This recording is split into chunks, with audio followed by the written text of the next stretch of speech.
আমার কথায় রাগ করেছিল। তুমি ওর কথায় রাগ করছো কেন? আমরা কখনো ওদের কথায় রাগ করি না। এই ধরনের বাংলা সেন্টেন্সগুলোকে কিভাবে ইংলিশে বলবে সেটাই আমি এখন দেখাবো। এই ধরনের বাংলা সেন্টেন্স তোমরা কাউকে না কাউকে বলতে শোনো বা তোমরা নিজেরাও বলো। তো এই ধরনের সেন্টেন্সগুলোকে কিভাবে ইংলিশে বলবে সেটা এবারে দেখে নাও।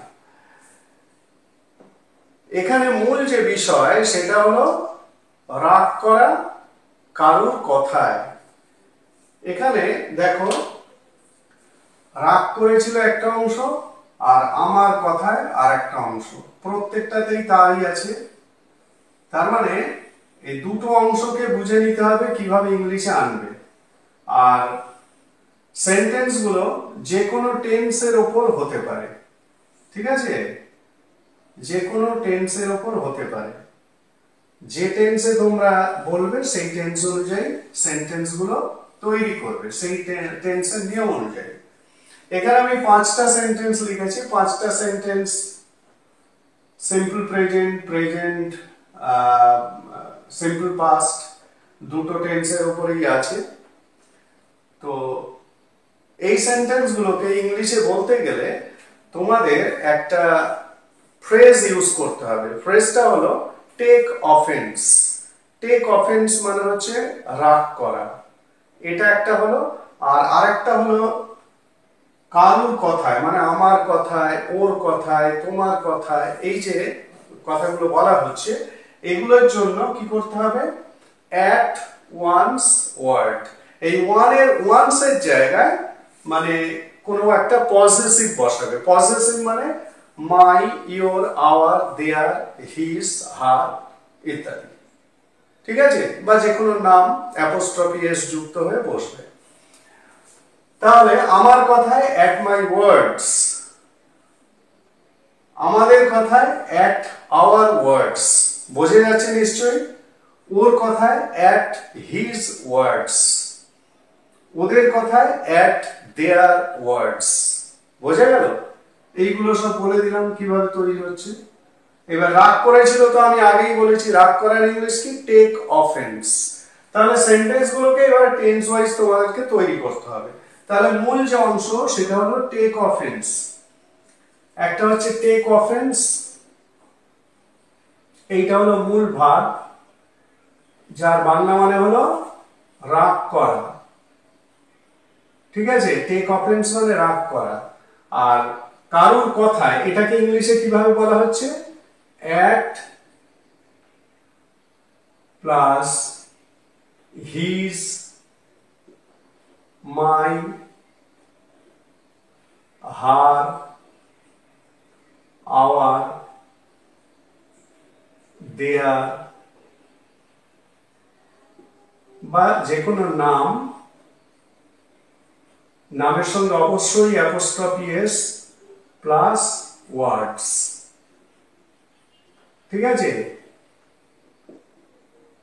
এই একটা জিনিস তোমাদেরকে মনে রাখতে হবে এই ধরনের সেন্টেন্স গুলোর জন্য, আর এই একটা জিনিস তোমাদের মনে রাখতে হবে এই ধরনের সেন্টেন্স গুলোর জন্য।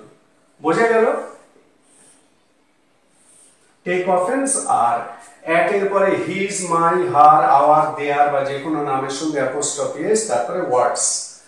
তাহলে এবার সেন্টেন্স গুলো তৈরি করে ফেলো। রাগ করেছিল সিম্পল পাস্ট, তাহলে টেকটা কি হয়ে যাবে? টুক। হি টুক অফেন্স, ও রাগ করেছিল। হি টুক অফেন্স, ও রাগ করেছিল। কার কথায়? আমার কথায়। অ্যাট মাই ওয়ার্ডস, একেবারে সহজ, ঠিক আছে? তাহলে পুরো সেন্টেন্সটা কি দাঁড়ালো? He took offence at my words, he took offence at my words. পরেরটা, আমার কথায় রাগ করো না, এটা একটা ইম্পারেটিভ সেন্টেন্স, অর্থাৎ কাউকে আমি অ্যাডভাইস করছি যে আমার কথায় রাগ করো না। তাহলে ইম্পারেটিভ মানে নেগেটিভ যেহেতু, তাহলে ডোন্ট দিয়ে শুরু হবে। ডোন্ট টেক অফেন্স, রাগ করো না আমার কথায়, at my words. Don't take offence at my words, don't take offence at my words, আমার কথায় রাগ করো না। খুব প্র্যাকটিক্যাল কথা, ঠিক আছে?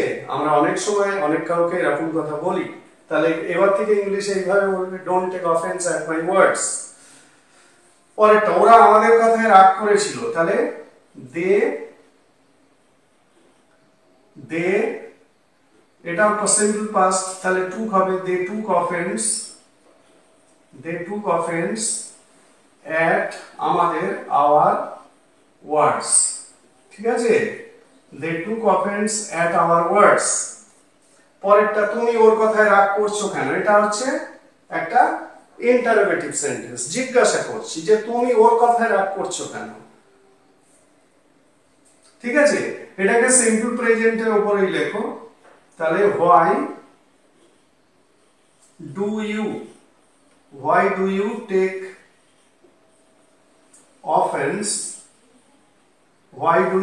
offense, ওর কথায় at his words, why do you take offense at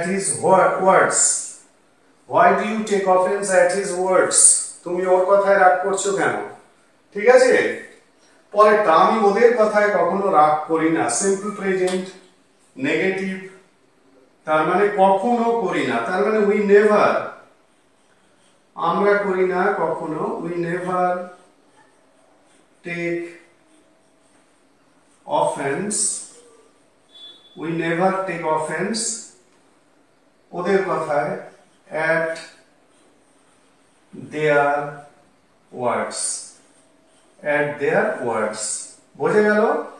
খুবই সহজ সেন্টেন্স। দুটো জিনিস এখানে শেখার বিষয় বা জানার বিষয়, একটা হলো রাগ করার ইংলিশটা কি, রাগ করার ইংলিশটা হলো টেক অফেন্স, আর আমার কথায়, তার কথায়, ওর কথায়, ওদের কথায়, আমাদের কথায়, এরকম যে ফ্রেজগুলো বাংলায় আছে সেগুলোকে বলার জন্য তোমাদের কি করতে হচ্ছে, অ্যাট, তারপরে হিজ, মাই, আওয়ার, দেয়ার বা যে কোনো নামের সঙ্গে অ্যাপোস্ট্রফি এস বসিয়ে তারপরে ওয়ার্ডস, ঠিক আছে? বোঝা গেল? তাহলে এই ধরনের বাক্যগুলোকে এইভাবে ইংলিশে বলবে।